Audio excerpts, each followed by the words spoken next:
Welcome to the Bird's Eye View. I am the War Duck. I'm on my own today, but I keep seeing these headlines, and it bothers me more and more every time I do. Because as the father of two um girls, at some point they'll be women and they'll be on their own. Every time I see these kind of headlines, it starts to bother me a little bit because I wonder what their future would be like if it's not being protected now. And so, um, what we're going to look at is the erasure of women is escalating, and there's a few articles in here, and the thing is this is happening currently right now, and whether people want to talk about it or not, it's a glaring aspect, and it's if you're a girl's dad like me, dad or whatever they call them, I don't know. Anyway, when I look to their future, I'm like, what is that going to look like? And so this article, it talks about the campaign from social media, medical journals, and federal legislation to erase women as they are. And what this article talks about is the fact that they are removing language from things right now, right? So woman is now not sufficient to describe a woman, right? Now it's being it's basically a woman from us is not the same as being a woman in the way they're describing it now. So now they're having to, label it as like cis women or bodies with vagina or lactating body or a birther, these other things that no, this is what a woman is. This is a woman. And it really bothers me because I'm thinking how is this happening for one, right? Because let's look at some statistics.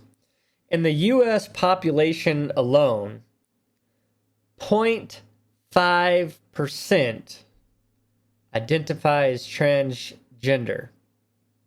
That's both transgender men and women, right? 0.5%. Think about that number.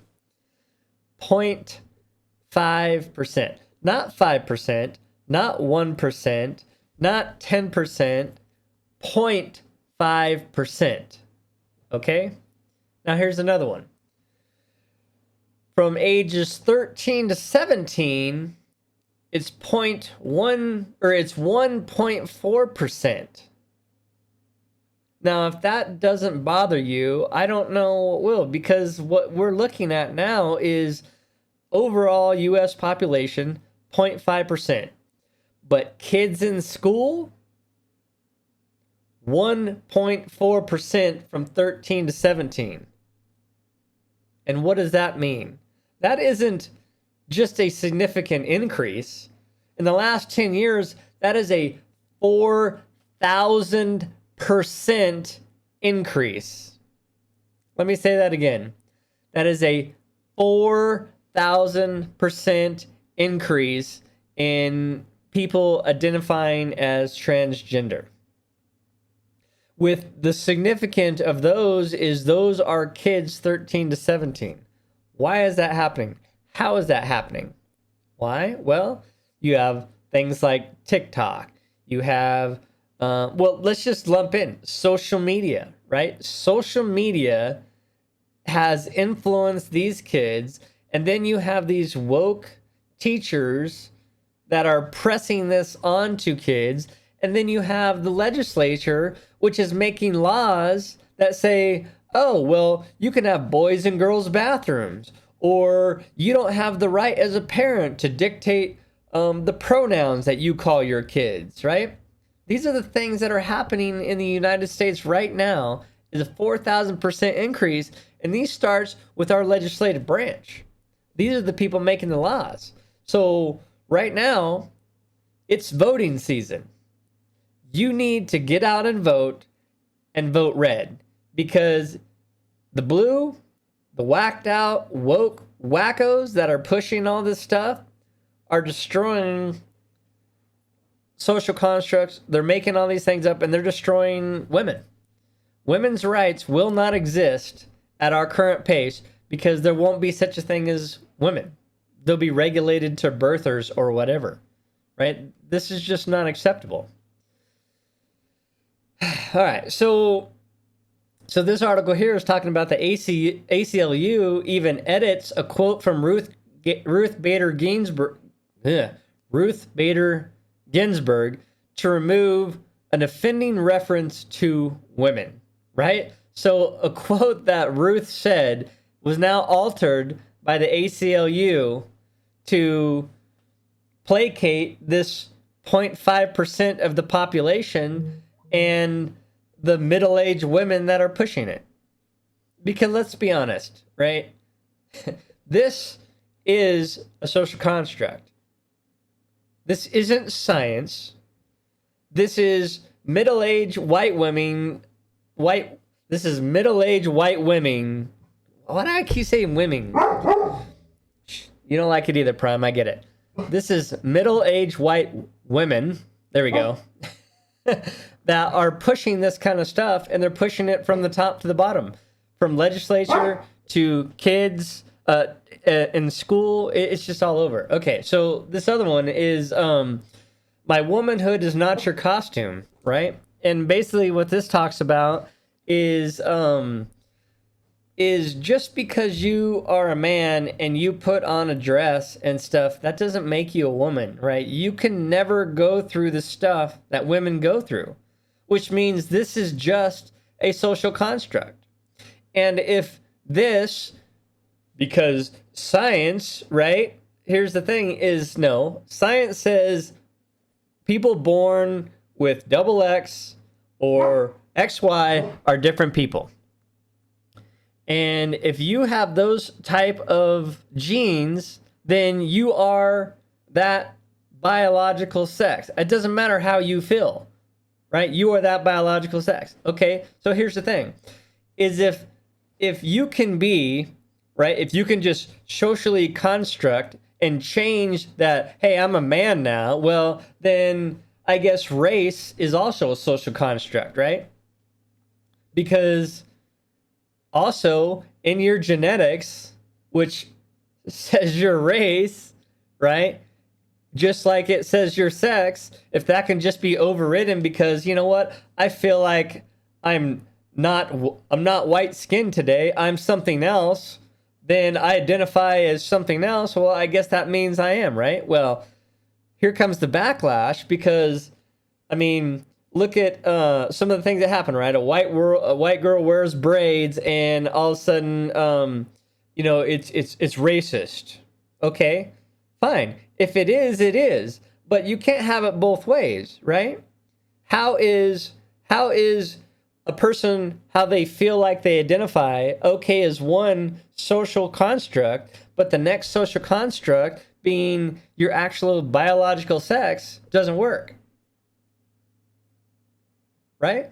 These wacko liberals are so nuts that they think they can just identify as whatever they want, and that's the way it is, and the rest of the world just has to accept it and then change all of the norms to placate them. And this is where it doesn't really hold any water, is just because you change what you wear, just because you take your junk and you tuck it up and you put on a dress, right? You can't go through menopause. You're not going to go through your monthly cycle. You're not going to do all these things that women have to do or women have to put up with, right?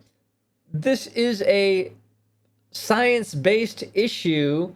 And if you remember during the shelter in place for 2 weeks to curb the whatever, right? We got to follow the science. Follow the science. Okay, well, if you're all about the science, then what are you doing? Because this has nothing to do with science. This is negligence to women. And all those things that, you know, women have been fighting for years to be equal. And so here's the question. I guess if you're a man and you decide to transition into a woman, do you take a pay cut? Because, right, women traditionally aren't paid the same as men. So where are we going with this? I mean, if you want to be treated equally, I don't understand. So here's another one, right? So so there's this guy, Dylan Mulvaney, and he is a TikToker, of course, because that's how all these mentally ill folks affect our children. And he basically is play acting as a woman and does these stupid TikToks, and says things about like, oh, I just sat in my room and cried for hours on end, so I guess that makes me a woman. Or I saw a bug and I got scared, so I guess that makes me a woman, right? They're taking these, dang, I forgot what they call them. Dang it. Basically, where you just because of a certain trait, all people are that way. Those generalizations about folks, right? Like all women are scared of bugs, and all women, just cry for days on end for no reason, and things like that. I forgot what they call that, but basically that's what this guy makes light of, right? Acting like a woman. He does all these things, puts them on TikTok, has like 8 million followers. But the thing is now you have this guy that was invited to the White House to talk with President Biden. Well, if you're a regular woman and you're a reporter, you can't even get an interview with Biden. But if you're a trans TikToker, then you can get invited to the White House to talk to Joe Biden, right? Well, how is this happening? Not to mention the fact that this makeup line, right? This makeup line that's geared toward women brought this Dylan Mulvaney dude on there to be a spokesperson for women's makeup. It's like, what? And this is what I mean. It's always been, right? Women should be treated as equal as they can for what they do. And when they're not, they should be specifically singled out and brought in, right? If you have a women's rights movement, don't bring in some dude, bring in a woman. They should be the focal point. But how is it now that you have these guys being brought in to speak for women? This is not a woman. Just because they're play acting as a woman does not make them a woman. See? So Mulvaney thinks girls would do, such as frolicking in nature while wearing high heels and then screaming because there was bugs. Mulvaney posts video of doing girl things on TikTok, including crying 3 times a day, ordering dresses that are too expensive, saying I'm fine amid breakdown, and drinking coconut water to emphasize the girlhood aspect. Mulvaney wears big bows and speaks in a childlike manner, right? This dude is making light of this. And this is the people that they want to bring in to talk for women. And I just don't get it, because women should be empowered to be women. And guys that are acting like women shouldn't get that right, because they're not. They will never be a woman, ever. I don't care. Even if you have the operation, you are still not a woman. You are something else, right? But this is the problem, is society now with this younger generation, with TikTok and with social media, has influenced the masses somehow to erase women from this culture. And I don't think it's right. And I think more women should stand up and make light of this. And I think more people should bring it to the attention that these people shouldn't be infringing on women. Women should be held as women and should be empowered as women, not dudes acting like women, because that's not the same thing. Leave a comment. Let me know what you think. This is kind of one of those topics that bothers me, especially as a dad of twin girls, But yeah, let me know.